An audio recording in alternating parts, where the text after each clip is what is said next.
Bienvenidas y bienvenidos a la edición central de Telesur. Les saluda Luis Guillermo García Bencomo y en nombre de todo el equipo les presentamos los titulares de esta hora. El gobierno de Venezuela continúa el camino del diálogo. París, la capital de Francia, fue sede de un nuevo encuentro con las oposiciones en compañía de los presidentes de Colombia, Argentina y Francia, así como de la canciller del Reino de Noruega. El presidente de Perú, Pedro Castillo, rechazó el informe aprobado por el Congreso que busca su inhabilitación y aseguró que permanecerá en el poder para trabajar por el pueblo. En Colombia, más de 400 líderes de organizaciones y movimientos sociales de 9 países se reunieron con el fin de construir una agenda de integración política progresista en Latinoamérica. Ajá, y aquí tenemos a Quique Guevara, que nos trae un tema importantísimo en deportes, algo de Argentina y el fútbol. ¿Qué nos trae, Quique?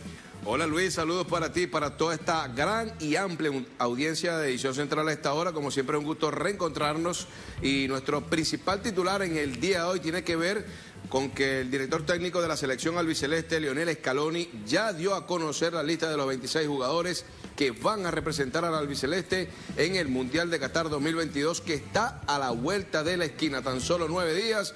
Y adivinen en la lista quién está, quién aparece como referente, Lionel Messi. Pero los detalles de esta convocatoria albiceleste se los vamos a ampliar más adelante. Es uno de los equipos preferidos míos, en todo caso los latinoamericanos, ¿verdad? Vamos a ver qué tenemos en cultura. Neri Paredes nos trae entonces un adelanto de lo que vamos a escuchar más adelante.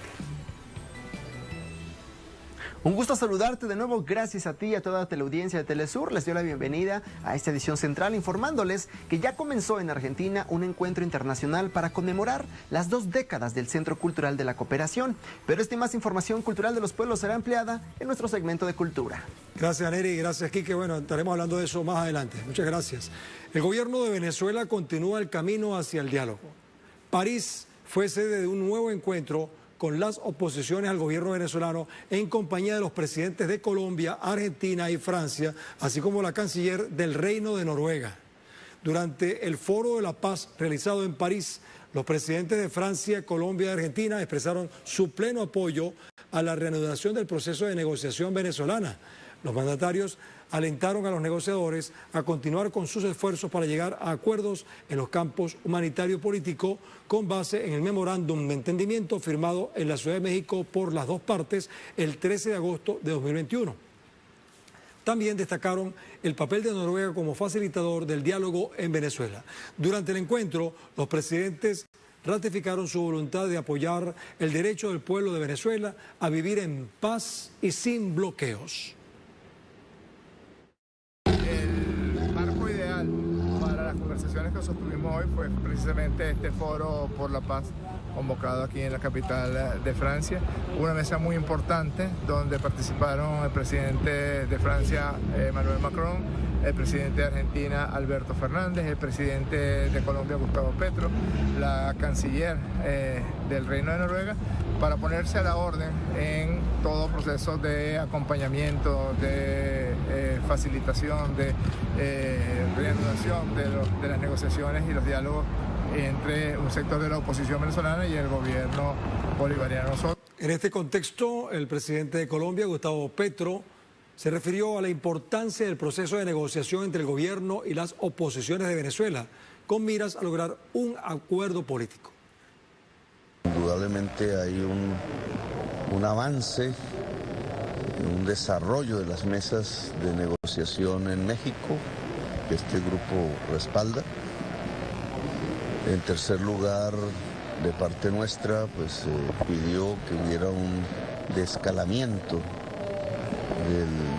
de la conflictividad política en términos pues, de la entrada de Venezuela al Sistema Interamericano de Derechos Humanos, de una amnistía general, de un desbloqueo general de la economía venezolana, de unas elecciones que para el año 24 deben darle garantías a todas las fuerzas que allí intervengan y donde la expresión sea la del pueblo soberano.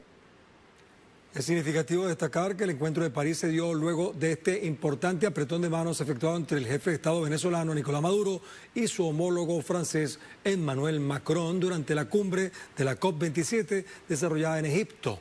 Durante esta pequeña reunión, ambos mandatarios ratificaron su disposición para avanzar en las relaciones de cooperación con el objetivo de iniciar un plan de trabajo bilateral que también beneficie a toda la región.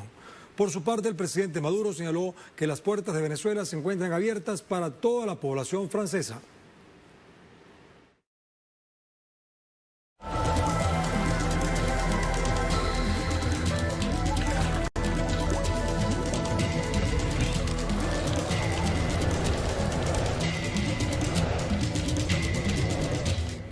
Bueno, la COP27 sigue su proceso. En Egipto, los países en desarrollo que participan en esta cumbre, la COP27, reclamaron un fondo de pérdidas y daños para enfrentar las consecuencias de la crisis climática. Las naciones más vulnerables a los desastres naturales provocados por el cambio climático, o mejor dicho, la crisis climática, y que por regla general son las que menos emiten elementos contaminantes, lograron incluir en la agenda del foro el tema de la compensación por medio de un fondo que financie la recuperación de las naciones arrasadas por inundaciones, deslaves, tormentas y otros fenómenos climáticos. Oficialmente, los países de la COP aún tienen 2 años para negociar este asunto, aunque en los discursos no se aprecia una gran voluntad en esa dirección. Y lamentablemente cuando entramos a negociaciones sobre financiamiento, el discurso de los países desarrollados llega hasta ahí, hasta reconocer que existe una necesidad, y cuando hablamos de cómo cubrimos esa necesidad, cómo cerramos esa brecha de financiamiento que existe, los países desarrollados buscan pasar ese compromiso hacia otros sectores. El funcionario destacó que el discurso de las naciones desarrolladas apunta a responsabilizar a los países pobres por no ser atractivos para recibir este financiamiento. Este tipo de conversaciones a lo único que nos va a llegar es a que eventualmente cuando reiteremos que el financiamiento no está llegando a los países en desarrollo, sea culpa de ellos, sea nuestra culpa. Nosotros no hemos podido movilizar financiamiento porque no somos lo suficientemente atractivos, cuando en realidad este es un espacio en el que se debería hablar de compromisos públicos, de fuentes no reembolsables, de donaciones para las prioridades de los países en desarrollo, y todavía la conversación está muy lejos de eso. Pasamos a otro tema. Hay una nueva jornada de huelga en el servicio de trenes en España. Los trabajadores de la estatal Renfe se han manifestado este 11 de noviembre para exigir mejoras laborales ante los altos costos de la vida. Tras fracasar las negociaciones, los trabajadores han acudido a la huelga que ha afectado a cientos de trenes en toda España. Héctor es trabajador público de la estatal del ferrocarril español Renfe.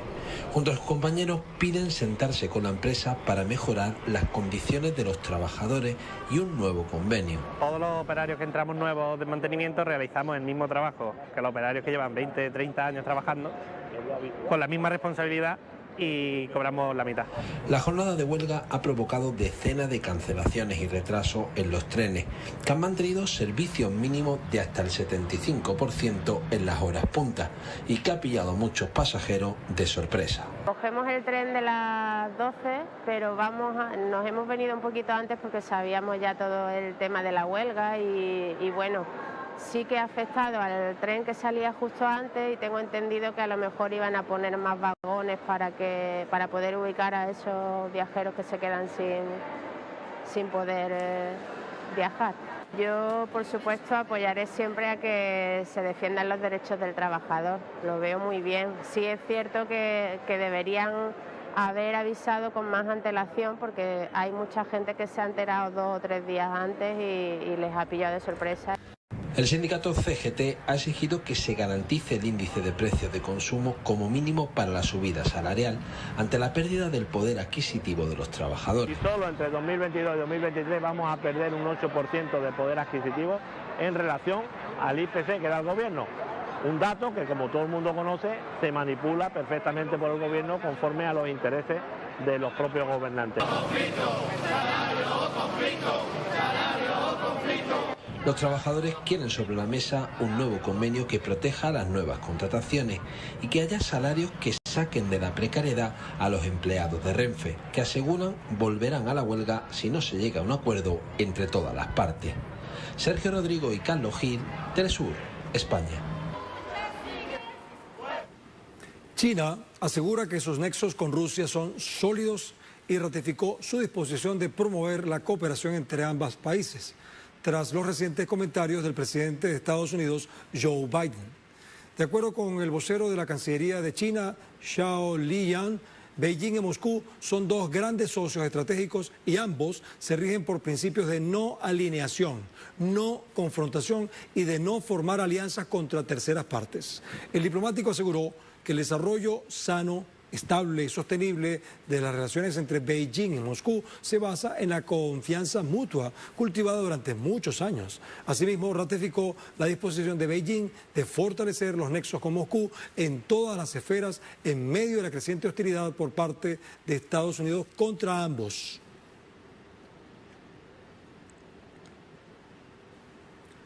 En Camboya, o Cambodia, como le dicen algunos, la Asociación de Naciones del Sudeste Asiático, ASEAN, acordó fortalecer los esfuerzos de cooperación integral entre los países miembros y sus aliados durante su cumbre anual. Entre los asuntos tratados en la agenda, los representantes de las 10 naciones del Sudeste Asiático disertaron sobre la rivalidad económica y geoestratégica de Beijing y Washington. También ratificaron la voluntad de construir una comunidad fundamentada en la cooperación política, económica, sociocultural y en materia de seguridad. Recordemos que la ASEAN, fundada en 1967, está compuesta por Camboya, Filipinas, Malasia, Indonesia, Laos, Singapur, Tailandia, Vietnam, Brunei y Myanmar, que es la antigua Birmania. Y el Producto Interno Bruto conjunto de todas ellas se calcula por alrededor de unos 3,6 billones de dólares. Vamos a hacer una pausa y regresamos en breve con más de la edición central de Telesur. Aquí les esperamos.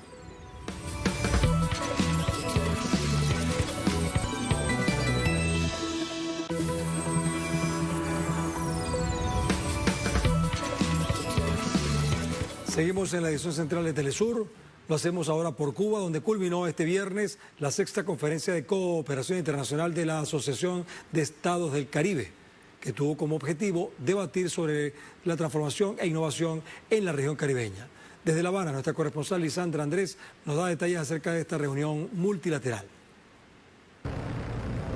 Sí, hola, ¿qué tal? Un gusto también saludarte a esta hora desde La Habana, pues recientemente concluyó en esta capital la 6ª Conferencia Internacional de Cooperación de la Asociación de Estados del Caribe, que es una especie de antesala de la reunión de jefes de Estado de esta organización que tendrá lugar en el mes de mayo del 2023 en Guatemala. Durante 2 jornadas en la capital cubana se dieron cita los representantes de los 25 países que conforman esta organización, también de estados asociados. Es la primera vez que se reúnen de manera presencial luego de la pandemia de COVID-19 y también más de 80 representantes de organismos internacionales, pues también estuvieron participando como invitados en esta reunión, algo que el propio secretario general de la Asociación de Estados del Caribe calificaba como muy importante porque se buscó en esta reunión crear nuevas alianzas, nuevos proyectos de cooperación para lograr un desarrollo sostenible en la región y también enfrentar todos los desafíos que suponen el cambio climático para los países del Caribe. Durante estos 2 días de reuniones acá en la capital cubana se buscaron nuevas estrategias, nuevos mecanismos de cooperación entre todos los países que conforman la Asociación de Estados del Caribe. También estuvo Sasha Llorenti, el secretario ejecutivo del ALBA-TCP, para buscar estrategias comunes entre ambas organizaciones y hacer pues nuevas metas, nuevos planes de trabajo para enfrentar los desafíos que tiene la región del Caribe en un escenario de todavía post-COVID-19, de recuperación económica, donde también están incidiendo todos los conflictos de la inflación producto de la guerra. Se coincidió, todos los participantes así lo dijeron, en que es muy importante desarrollar un turismo sostenible para la región, donde las mujeres, los jóvenes, las nuevas formas de asociación económica, las micro, pequeñas y medianas empresas también tengan tengan un papel responsable dentro del desarrollo del turismo en la región, que derive en una conservación de toda la riqueza ecológica, toda la riqueza cultural que pues es común en los pueblos del Caribe. Fueron 2 días donde se crearon nuevas alianzas, y en la conclusión de esta sexta conferencia, pues el canciller cubano Bruno Rodríguez agradecía a todos los países del Caribe por escoger a Cuba para que fuera la sede de esta reunión. Cuba es un país, decía el canciller cubano, con una gran experiencia en el enfrentamiento al cambio climático y también trazando estrategias en la prevención de riesgos de desastres. Recientemente recordaba los desastrosos efectos que dejó el huracán Ian sobre el occidente cubano y toda la experiencia de trabajo de recuperación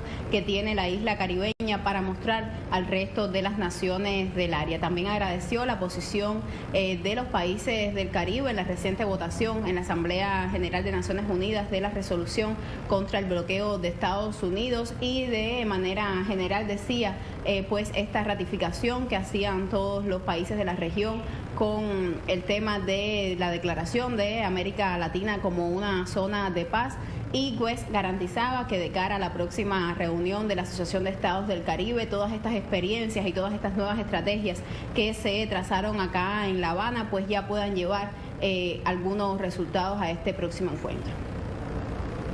Gracias, Lisandra. Bueno, vamos ahora a Centroamérica. En El Salvador, el Frente Farabundo Martí para la Liberación Nacional realizó un acto político-cultural por la conmemoración del 33 aniversario de la ofensiva guerrillera. Entonces vamos a San Salvador. Ahí está nuestro corresponsal Roberto Hugo Presa, que nos cuenta cómo fue esta celebración. Un sábado 11 de noviembre de 1989, las fuerzas guerrilleras del Frente Farabundo Martí para la Liberación Nacional, FMLN, bajaron de las montañas y penetraron a las ciudades más importantes de El Salvador. Vinieron aquí, a la capital salvadoreña, en el marco de la ofensiva final hasta el tope, que era la acción militar más fuerte que desarrollaba el FMLN y que al final presionaron para una firma de los acuerdos de paz. Hoy, en este acto, el Partido de Izquierda ha recordado los 33 años de esa importante acción militar guerrillera. ¿Qué obtuvimos como respuesta a eso? La demostración que no podían derrotarnos.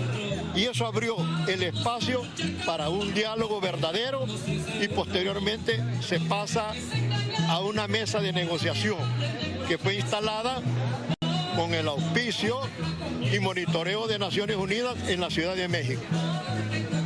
Eso nos llevó como 1 año y medio después, 2 años después, a firmar los acuerdos de paz que abrió los espacios para que las libertades en este país fueran respetadas. En este evento político-cultural, el FMLN ha dicho que es importante que las nuevas generaciones conozcan la historia y que conozcan qué es lo que ha ocurrido en este país para lograr transformaciones en El Salvador.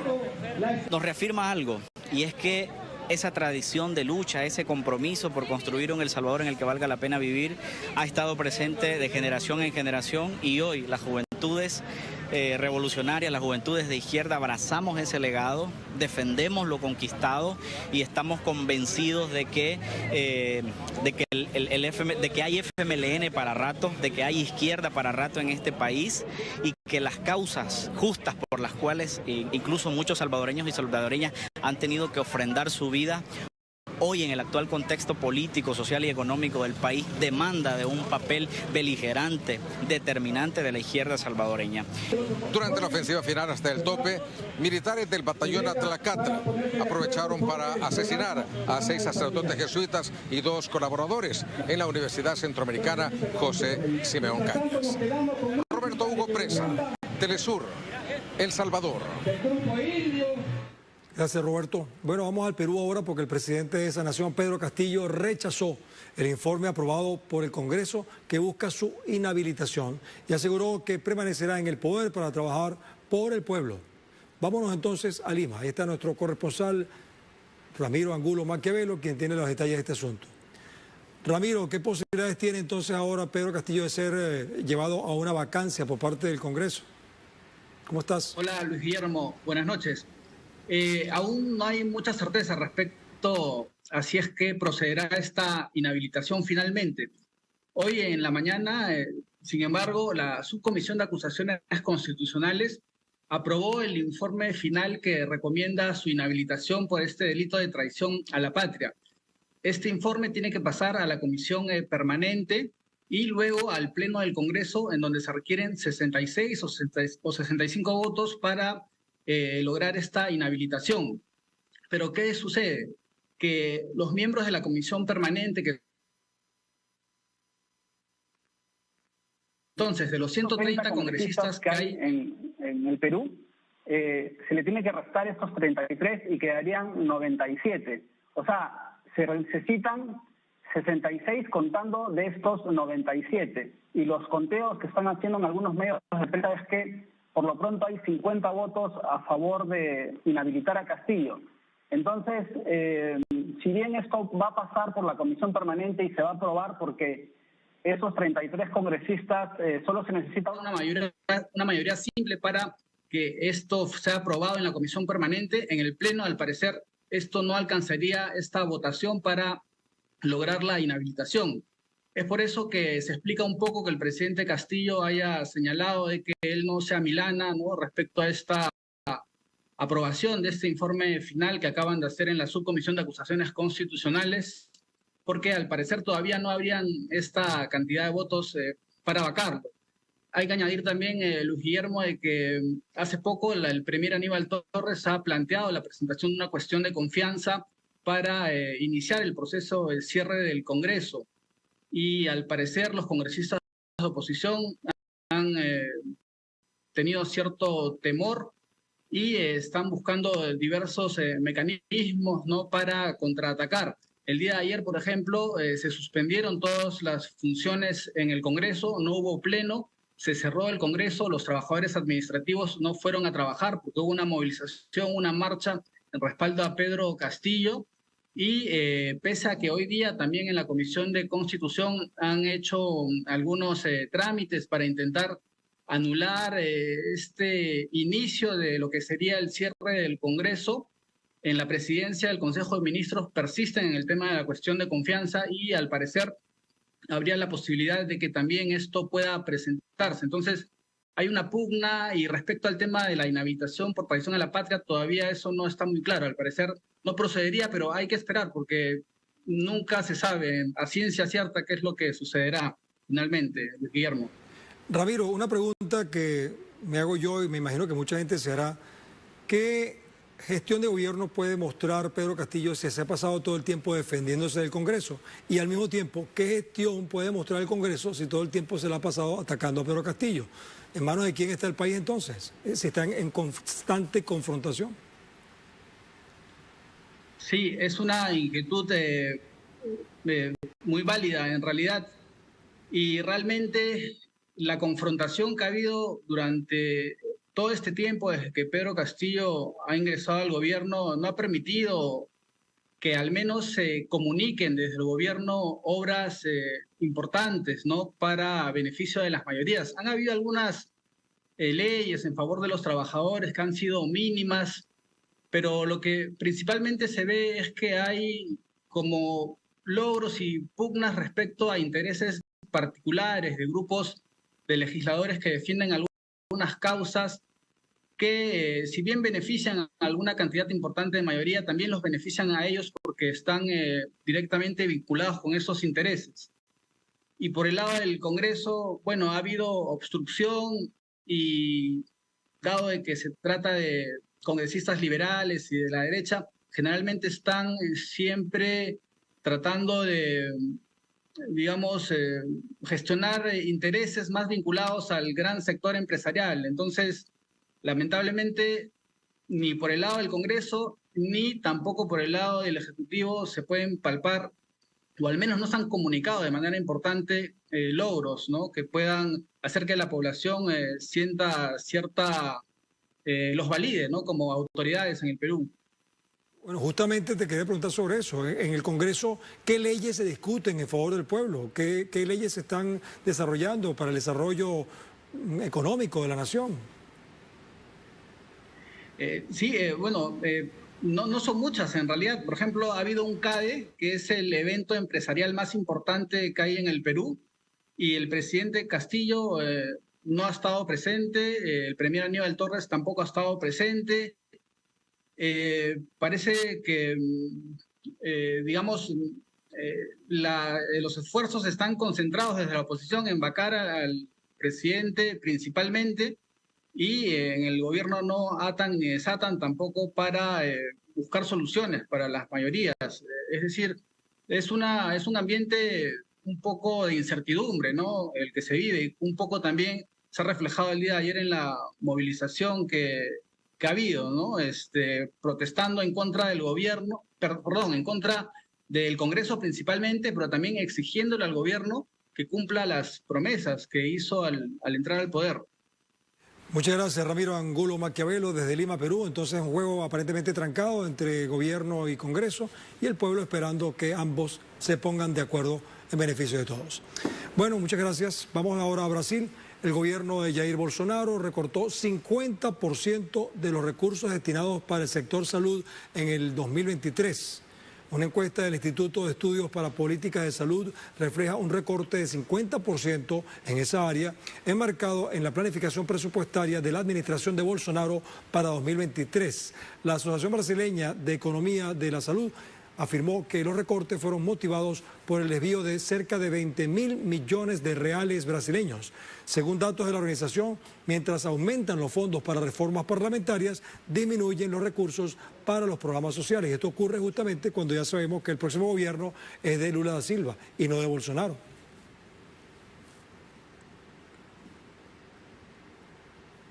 En Argentina, el Comité de Amistad con el Pueblo Saharaui reclama que el país suramericano, o sea, Argentina, reconozca como república a la exprovincia española del Sáhara Occidental, actualmente ocupada por el Reino de Marruecos. Veamos los detalles de este clamor en este informe. Visibilizar la lucha por la descolonización del Sáhara Occidental es uno de los objetivos del Comité de Amistad. Hay una situación que realmente tiene intereses creados. Nos interesa muchísimo entonces la difusión para que nuestro pueblo conozca esta situación del pueblo saharaui, y el tema que es demasiado importante y que en algún momento se tiene que resolver, que es el reconocimiento de la República Árabe Saharaui Democrática, que en la época de Raúl Alfonsín y de su canciller Dante Caputo se había firmado el acuerdo para hacer el reconocimiento, y aún todavía no se ha manifestado. Reconocida por 84 estados, para Mohamed Ali Salem, representante del Frente Polisario, el pueblo saharaui tiene el derecho a la libre determinación. Es una situación, por una parte, de ocupación ilegal por parte del Reino de Marruecos a parte de la República Saharaui, 2/3, y esto lleva 47 años. Hay 200.000 refugiados en territorio algerino. Desde febrero de 1976, nada más salirse a España, porque la salida es mediante esos infames e ilegales acuerdos tripartitos de Madrid, donde España cedió la administración. Obviamente no cedió a la soberanía, porque la soberanía pertenece al pueblo saharaui. Desde ese momento ha habido un éxodo masivo de las ciudades importantes hacia el este del país, que estaba en ese momento y sigue liberado por el Frente Polisario. Pero al ser bombardeados por Marruecos, Argelia cedió parte de su tierra generosamente, según Ali Salem. Siguen habiendo campamentos de refugiados, con lo cual 2 generaciones nacidas o en el exilio o bajo la ocupación, que hoy por hoy enarbonan la bandera de la independencia íntegra de la República Saharaui. Por la parte ocupada se sigue violando los derechos humanos cotidianamente, y no exagero si digo que es a diario. Desde hace 2 años se volvió a la guerra, debido a que Marruecos vulneró el cese del fuego acordado con el Frente Polisario y con Naciones Unidas. Además, el referente del Frente Polisario denuncia el muro edificado por Marruecos de 2.700 kilómetros. Con radares sofisticados, con campos de minas, más de 7 millones de minas antipersona, Un horror, un horror. Pues a lo largo de ese muro a diario se hostiga a las fuerzas marroquíes. No somos un pueblo belicista, somos un pueblo pacífico. No hemos traído la guerra a nadie, no hemos agredido a nadie, pero eso sí, lucharemos en legítima defensa por lo que es nuestro. Y nuestro llamado a Naciones Unidas es que realmente ha fracasado en el Sáhara Occidental, porque no hay nada más fácil que la celebración de un referéndum de autodeterminación. Esta es la única condición que el pueblo saharaui está dispuesto a hacer para decidir sobre su futuro, con la exigencia de que Marruecos se retire de su territorio. Carolina Silvestre, Telesur, Buenos Aires.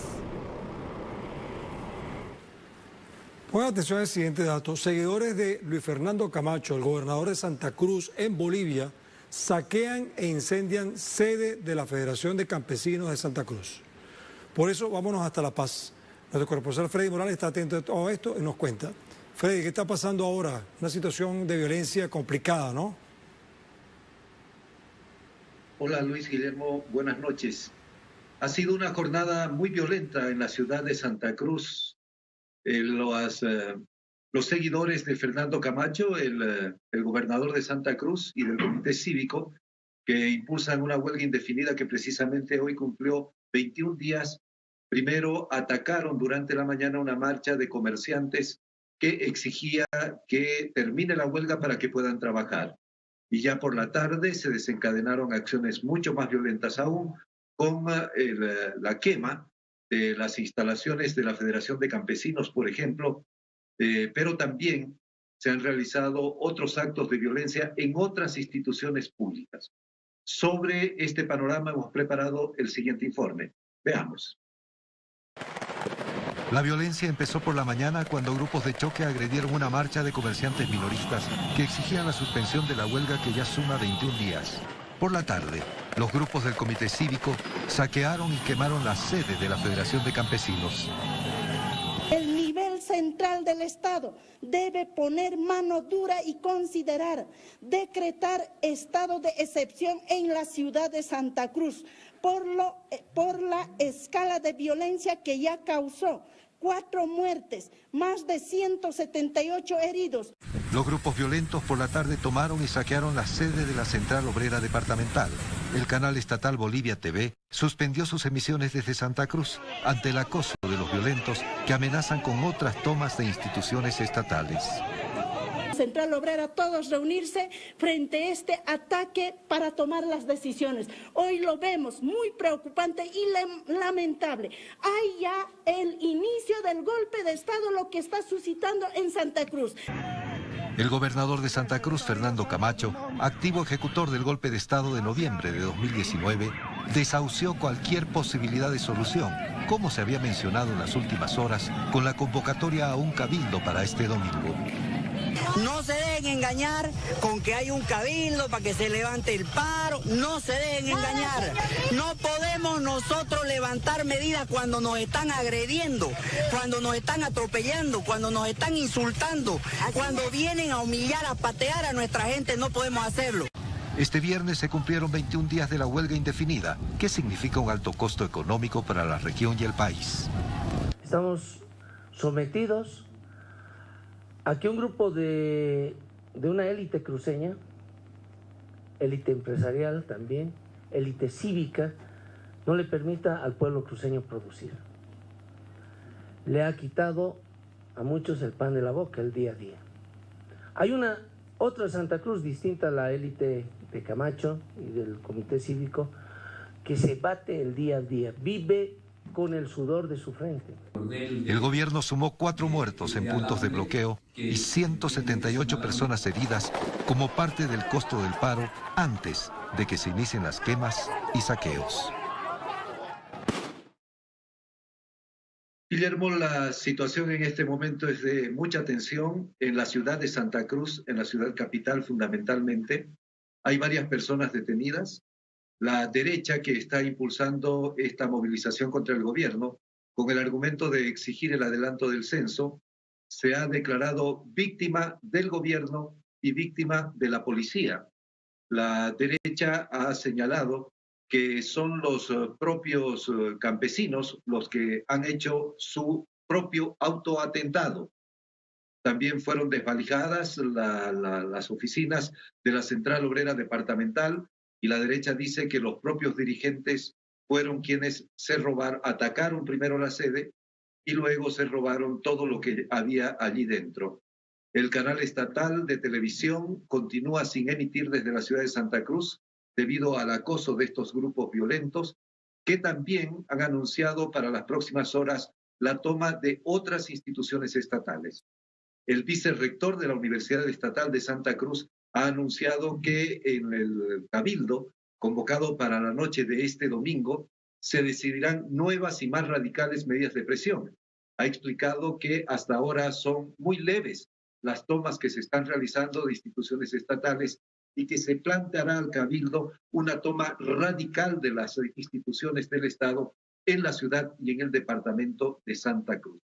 Sin embargo, el rector, que tiene el nombre de Vicente Cuellar, uno de los voceros oficiales de esta movilización de Santa Cruz, esta tarde tomó distancia de todos estos actos violentos.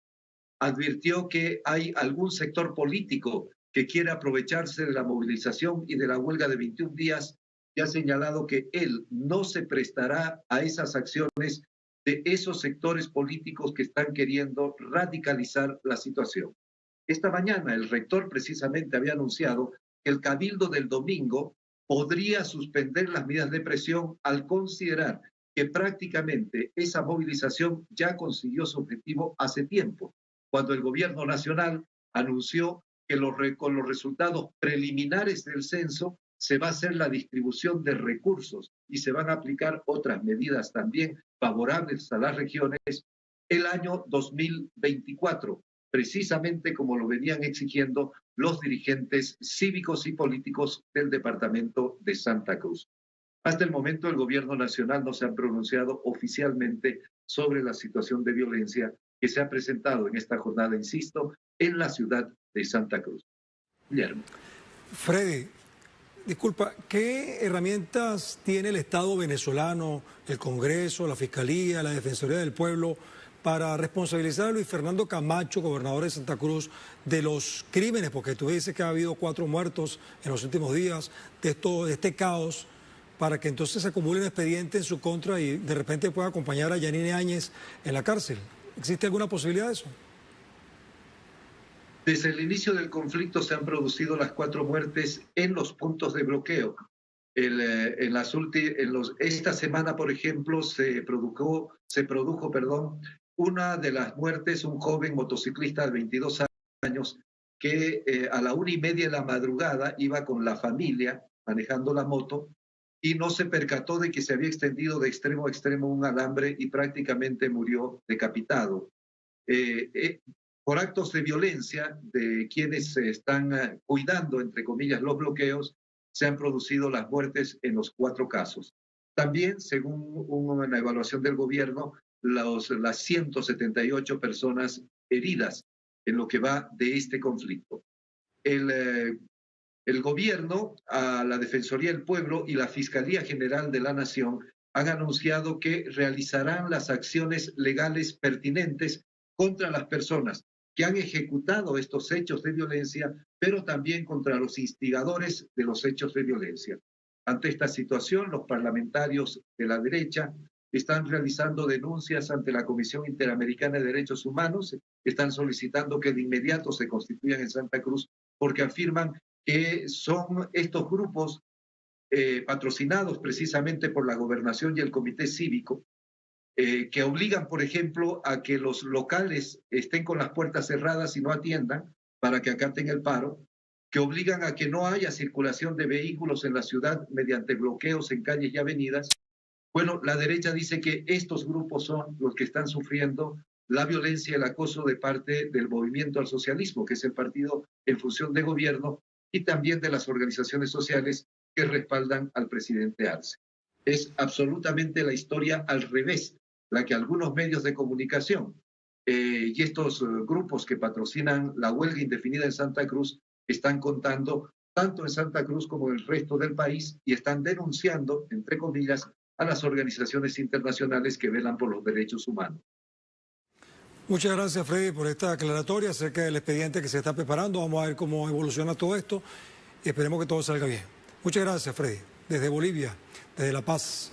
Bueno, avanza en Santa Marta, Colombia, el 8º encuentro del Grupo de Puebla, centrado en la importancia de construir una agenda de integración política progresista en Latinoamérica. Bajo el lema La región unida por el cambio, la reunión cuenta con la presencia de unos 100 líderes latinoamericanos de más de 10 países. Durante la sesión de este jueves se abordó sobre cómo las guerras jurídicas o lawfare son una realidad y una constante para intimidar y limitar los liderazgos progresistas, por lo que el Consejo Latinoamericano de Justicia y Democracia continúa avanzando en la denuncia y difusión de estos casos.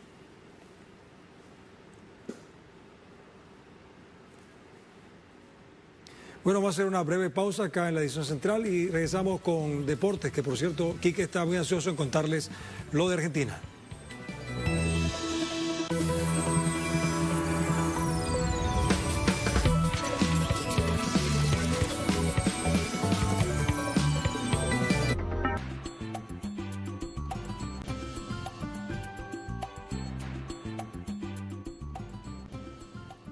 Bueno, Neri, estás con nosotros. Adelante, cuéntanos.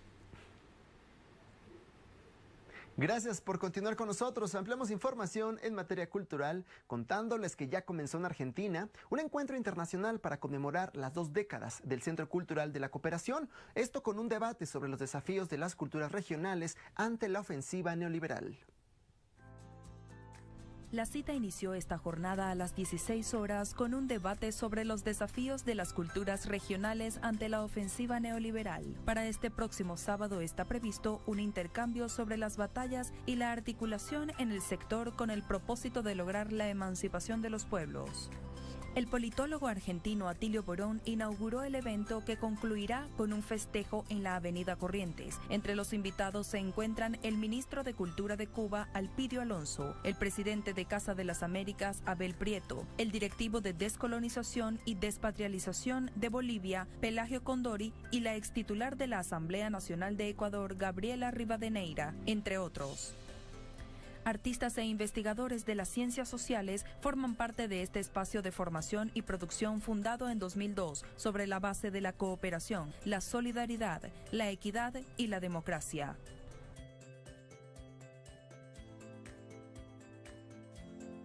Además, les contamos que ya inició en Colombia el estallido poético nacional por la paz total y por la vida de la nación sudamericana.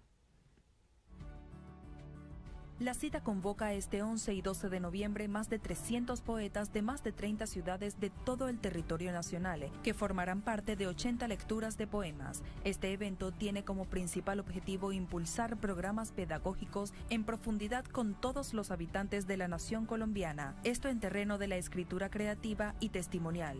El director del festival, Fernando Rendón, señaló que con esta actividad se construye la historia. Con el apoyo de los poetas celebran la fiesta de la esperanza, además de vivir el inicio de un nuevo tiempo de fraternidad y de amor.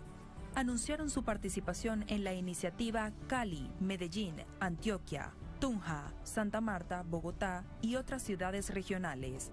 Rendón afirmó que no asumen el estallido poético nacional como un espectáculo, porque asegura que la vida no es un espectáculo y es un deber y un derecho como integrantes de la red de poetas con el pacto histórico democratizar el acceso del pueblo a la poesía, por la paz plena y por la vida.